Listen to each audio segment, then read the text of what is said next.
And right? people only really start to hate poker when things are not going well. So Mm. that's another thing to keep in mind.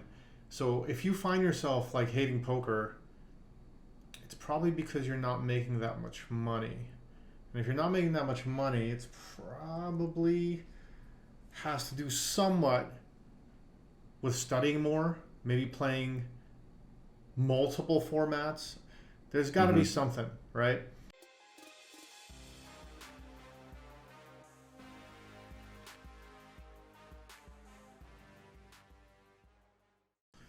I forget I think it was the power of the subconscious mind, or it might have been a different book, but it said a Mm. very similar thing where people start to die on the Yeah. inside when they retire.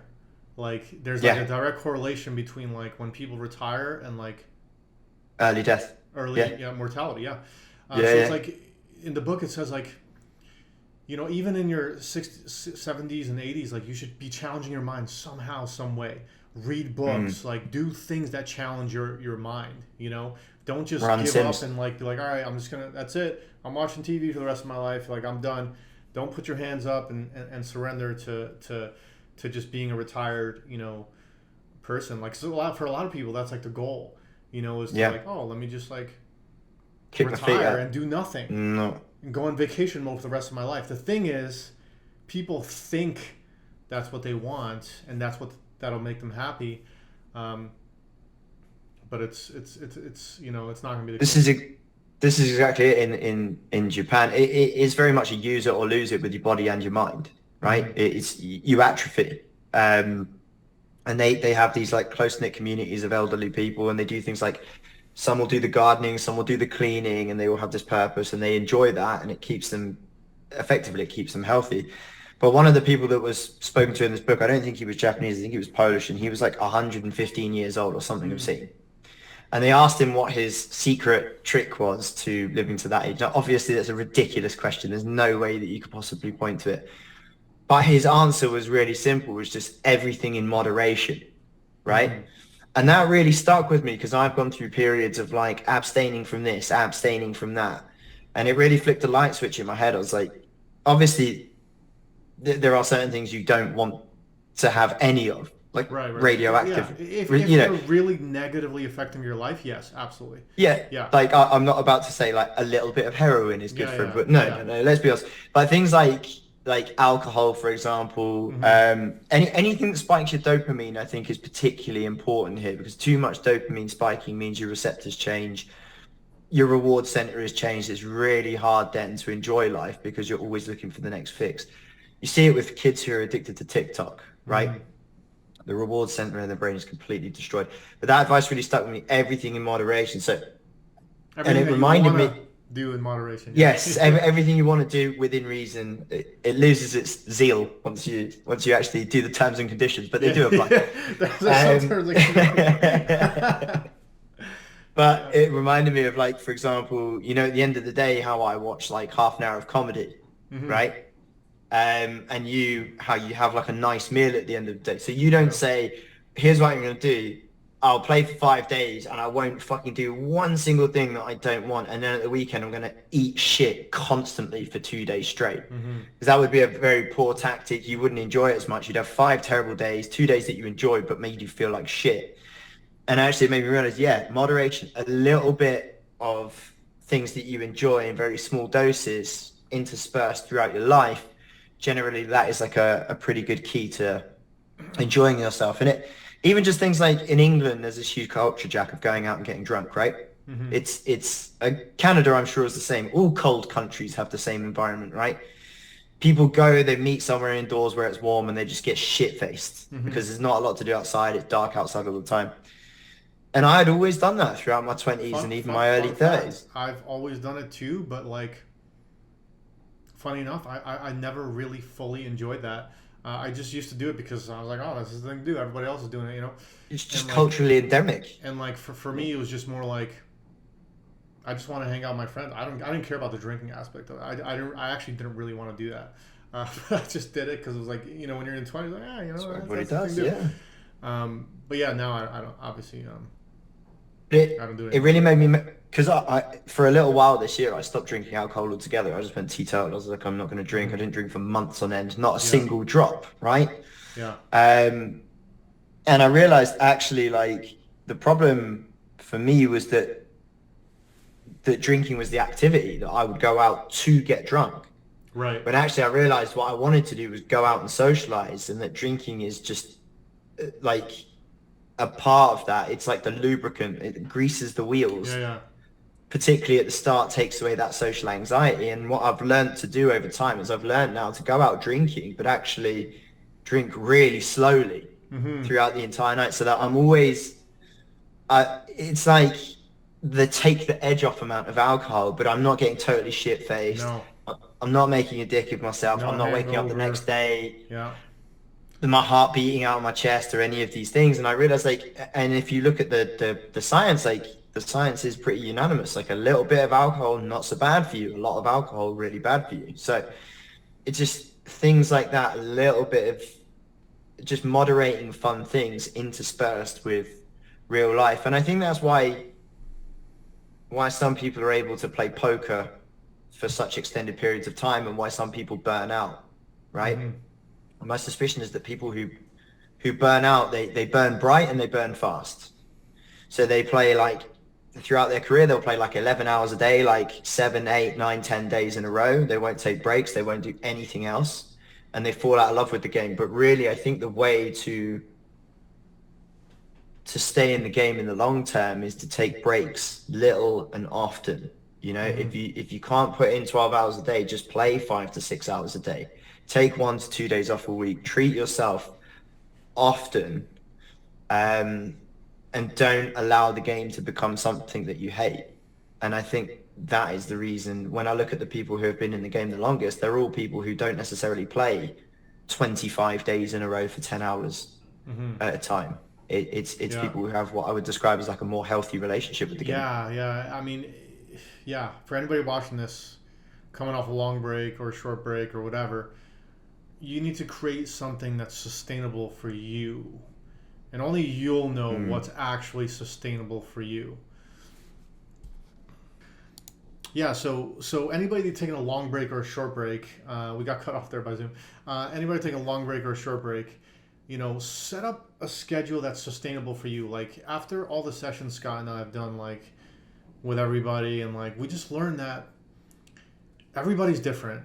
Everybody's Mhm. different. Some people want to grind 2 hours a day, and there's nothing wrong with that. Some people want to grind 4 hours. Some people 6 hours. Some people 10 hours. Do what is right for you. There's no like set amount of hours that every single person has to abide by. Some people can't handle it to play 6 or 7 hours, and don't beat yourself up about that. It's like, you know what? I'm not that guy that's going to play 9 hours per day, 10 hours per day. It's like, all right, let me play 3 hours per day. That's fine. Um, the problem becomes when you're just like, all right, if I can't play 8 hours per day, I'm just gonna play 0 hours per day and like take like a few months off until all of a sudden I'm broke again, and now I have to play, and now I have more pressure. Like it's just set up something that somebody.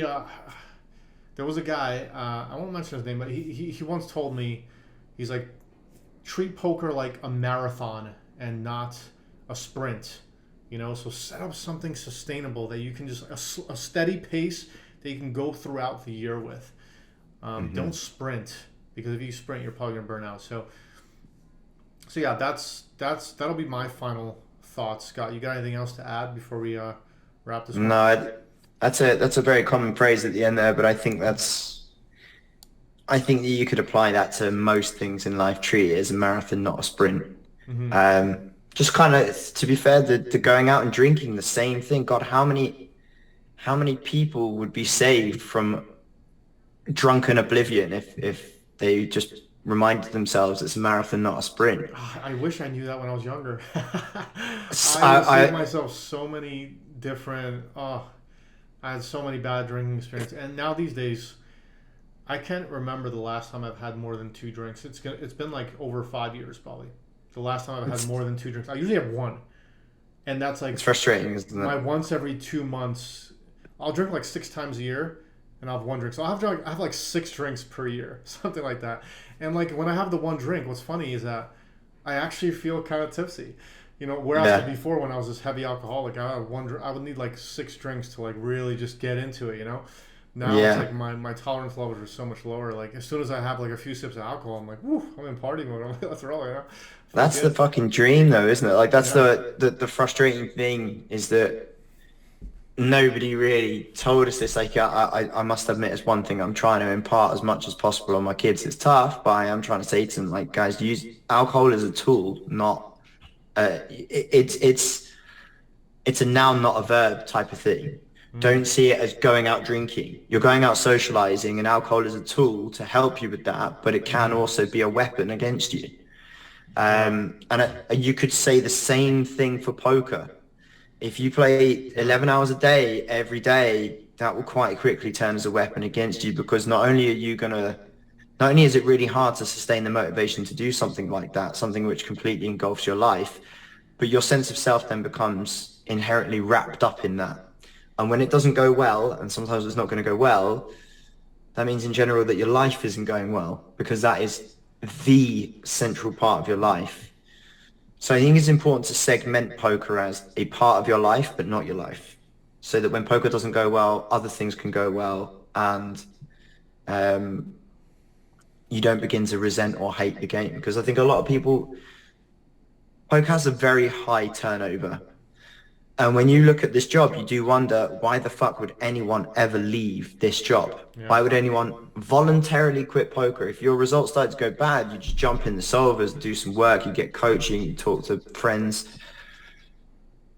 It is hard to fathom why people leave, and I think it is because people do burn out too quickly. They develop a resentment for the game. Maybe they don't have a good network of people around them, and they drop out of there. So obviously I was playing devil's advocate today and playing the victim or the villain, depending on which way you see it. Yeah. But don't be that guy. If you're in the situation that I was purporting to be in, I would say, like Jack said, really look for your purpose, reach out and talk to other people around you, and create a sustainable schedule that doesn't cause you to fall out of love with the game. Yeah. And you know, you gotta hate poker sometimes. If you love something, you hate it sometimes as well. That's the rules of life, you know. So the thing is, like, you know, with poker, I think even the guys that are really happy with poker, sometimes it's a love-hate relationship. When you have a really bad losing day, you hate it. Well, to be honest, like day, you love it. So, like anything you do all the time, familiarity breeds contempt. So they say. Yeah. And it's so true. In every aspect of life, your environment, your friends, your family, the more you spend time with something, the more you want to change it. And they say variety is the spice of life. And there is sometimes, you could argue, not a great deal of variety in poker, especially when you play the same format. And right? People only really start to hate poker when things are not going well. So that's another thing to keep in mind. So if you find yourself like hating poker, it's probably because you're not making that much money. And if you're not making that much money, it's probably has to do somewhat with studying more, maybe playing multiple formats. There's got to be something, right? So, you know, that's something to think about as well. So if you find yourself like hating poker, I think a lot of people that start hating poker, you know, haven't made money in a while. So you got to just, you know, throw yourself into the studying at that point. You got to really just go hard to studying and you know. But there are other reasons too, right? Because sometimes the games get tougher. Like sometimes the high stakes get cut off. You know, there's that as well, where, you know, party poker just slashed off the 250s, 500s, which kind of sucks. But, you know, that may cause you to be resentful. Like there's lots of things that can get thrown at you, but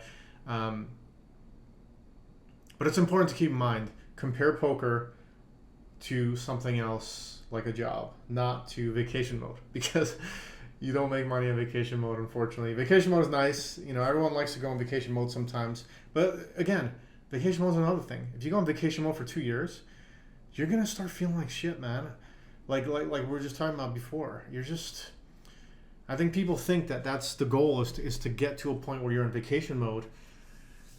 And then they get to vacation mode and they realize that it's depressing. You know, it's funny. I will wrap up on this. There's a couple of YouTubers I watched. They both had the same exact story. They both said, like, I thought the only thing I wanted was to become a millionaire and then lounge on a beach and watch movies and TV all day long. And they both tried it. Funny enough, like the YouTube videos were fascinating. I forget what the titles of these were years ago. I watched these videos, and then one of the guys, he was like, he made like $1 million or something like that, and then he's just like, you know what? Now I'm just gonna quit, and I'm going to lay on the beach, sip pina coladas, and watch movies because I love movies. 2 weeks, 3 And he's weeks. like, he said like after 1 month, he's like, I Yeah. was sick of movies. I didn't want to watch any movies anymore, and the beach was so uncomfortable because the way you think about it is like you're like lounging on the beach, but there's sun, you get burnt, and like it's just not as fun as you would think it is to lounge out there for all that time. And he's like, vacation mode is, he didn't say that word, but he's just like, it's just not what I thought at all, like at all. Yeah. Like this is not what I want to do at all. Like is Nope. lounge around and do nothing. And then the other guy had the same experience. He's like, I made my money. It was like similar, like a million, a couple $1 million. And he's like, I had my nice apartment. I was just living life and just doing whatever I wanted, watching movies, just walking around. But he's like, I just felt completely unfulfilled and like not happy at all doing that, like depressed. He's like, I was literally depressed. He's like, I need to get up and start doing something, start striving towards something again, you know? You could tag in the Stoics here, by the way. That's not living in accordance with nature. So you don't get for anyone who knows the Stoicism, eudaimonia, just the feeling of like contentment, effectively, like comes from living in accordance with nature. You think human beings been around for millions of years, and this would be the first generation of people that could lounge around and watch TV. Well, it makes a great deal of sense that actually that wouldn't bring any fulfillment because our brains haven't evolved and our brains are specifically wired to, effectively going all the way back to hunter and gatherer days is task orientated lifestyles. Yes, strive for something. You know, it's fun. Yeah. There's one more guy. I watch a show. I don't know if anybody's seen the show. It's called $1 Million Listing New York. It's a real estate show, and it's like real estate agents that sell like millions of dollars of properties. So there was this guy. His name was Louis. Little Spanish guy, and this guy's worth like $10 million, like serious, like. And in like the later episodes of one of the seasons, he's just like so stressed out by real estate. He's just like, you know what? He's like, I don't want to do this shit anymore. He's like, I'm stressed every single day. I'm starting to hate it. I can't stand it anymore. I just want to enjoy life. So he moves to Paris in this beautiful apartment. He moves to Paris in this beautiful apartment. He's retired. He's basically, I think he's at this point like 30. So a young guy worth like $10 million. He moves to Paris, beautiful apartment. And then like in the next season they show him and like his friends come and visit and like he just starts bawling and crying and he's just like crying his eyes out. He's like, I thought, moving to Paris would make me happy, and like he's like, all I'm doing over here is like drinking the finest wine, having the best food, living in this beautiful apartment. He's just like going out with girls, like the hottest girls, and he's just like, I'm just not happy. He just starts bawling. He's like, I don't know what's going on. Like, there must be something wrong with me. Like, my life is so amazing. Everything's there. He's like, but I just know that this is not it. Like, this is not what's fulfilling me at all. And then so he moved back to New York and started doing real estate again. They call it the hedonic treadmill. And you know what's funny? As I said that, I bet so many people were watching this like, wow, I want to be in that lifestyle. I want to move to Paris, live in that penthouse, and like just drink wine and like be with all these, you know what I mean? Like, but it just didn't work. He was just like, it didn't work. He was just like, it wasn't one of those fake cries. It was like one of those like deep, soulful cries that it's like, he's just like, I thought this was going to be it, but it's not it at all. Well, Like, there's a difference between happiness and fulfillment, right? And it was you both. can't. He didn't have both. He didn't have either, right? So But it's happiness, like the happiness from drinking the wine and But going out and there's difference between, partying. like, thinking what would make you happy. Like everyone Yeah. watching this has an opinion of what would make you happy. Yeah. Jim Carrey has an amazing I was going to say that one Go ahead, before. you can say if you want. Well, If you know, if this is the one you're thinking of, I wish everybody could be rich and famous just once so they could see it's not the answer. Yeah. Yeah. And something like Jim Carrey saying that, like that hits kind of deep as well. So, you know, in my opinion, it could be part of the answer as far as like what can help you fulfill it, but it's not the answer. Like moving like if you're miserable in one state, moving to a different state is not like, and like changing your lifestyle like externally is not going to fix everything. There's got to be internal things that have to be shifted, and there's always, and this is what that Luis guy said. He's like, I miss striving for something. He's like, that's what humans really need, is like, what am I striving for? You know, maybe you're striving for a chippy V in poker. You know, it's exciting to do it. Maybe you're striving for Texas Thomas.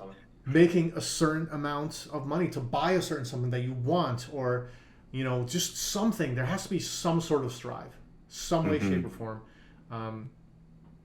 Because if you're just like, I'm just going to go on vacation mode, retire, and just kind of like, just sit around, I used to think that would make me happy too. But I've completely changed my stance on that. And like, it does, you know, in people ask me moderation. all the time, like, why are you even playing poker?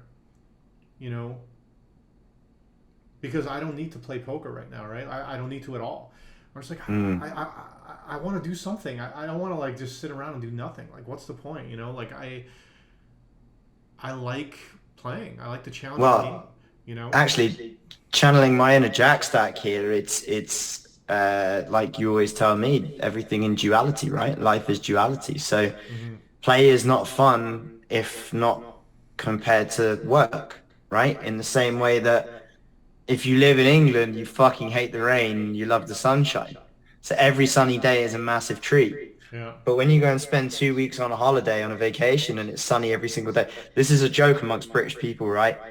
They complain about the weather all the time in England because it's so grey and overcast. And then on like the 6th day of every vacation, British people is like, it's too fucking hot. It's too fucking hot. Yeah, it's always something. In Toronto, they always complain that it's too cold. When I went on vacation in Arizona, everyone was like, this is scorching over here. I can't stand this. You know what I mean? So the grass is always greener type situation, isn't it? But you need that duality in order to enjoy anything in life, really. You need something to compare it against, don't you? Yeah. So I guess moral of this story is, if you're watching this, don't retire. Don't ever retire fully from everything. For me, I don't have any plans on fully retiring from anything. Like I may fully retire from poker at some point, but if I do that, I'm not going to be lounging around doing nothing. It would always have to be a project, right? There would have to be something else there. Yeah. Something that, you know, gives me some sort of excitement. Something. Because if you fully retire, it's going to get boring. You know, that's for sure. My dad is about to retire. And I've been kind of worried about it because he's not the retiring type. He's a project man. His mind is always ticking, right? Unfortunately, he started writing a book. He started writing this big, massive book of just these ideas, this like novel that he's been having ideas. It's going to be thousands of pages long. But he's finally excited to retire because he has a meaningful project that he can retire to. But he's been prolonging this retirement for years and years and years, despite the fact that his job takes a pretty negative toll on his body. But finally, he has that purpose within retirement that's going to keep him busy. It'll keep his mind busy. It's going to keep him active. Thank fuck, because I was super stressed. Like, it's so true about what happens to people when they retire. They just become they just go, and like the life gets sucked out of them. You know, you just see a lifeless being. Like, I actually know some people back in New York that like their parents are retired, like some of them a little bit early and something. They just seem lifeless. I don't know. It's just like the vibe you get from them. They're kind of like just lounging around and doing a whole bunch of nothing. And yeah. What do you talk to? How do you even interact with other people? What do you even say to them? It's hard enough as a poker player. We could go on about this, but it's hard enough as a poker player when you meet up with your IRL friends, right? Because, you know, like they're like, how's it been going? You're like, oh, I've had some pretty brutal swings lately, but I've been. they're like, what the fuck does that mean? Yeah. It's hard enough to assimilate with humans as it is as a poker player. So if you have no job and you're just chilling all day, I can imagine it's really hard to have anything to talk about or to be motivated to do anything because you've just been kicking back all the time, Yeah, So, and your body just kind of gets lazy, and like your mind gets lazy, and it's not a good trend. But not a good look. But Yeah. so let's wrap up the video with that. If you're taking a long break, here's a short answer. If you're taking a long break, slowly get back into things incrementally. Put more focus on studying and start playing little by little and move up, as you feel comfortable. That's what I was saying. That's the short answer. Don't retire from anything. If you're retiring from poker, Unless you're this something guy. else. If you're this guy, maybe don't come back. But Yeah. Yeah. All right. So we'll wrap this one up here, and we'll see you guys in the next pod. all right.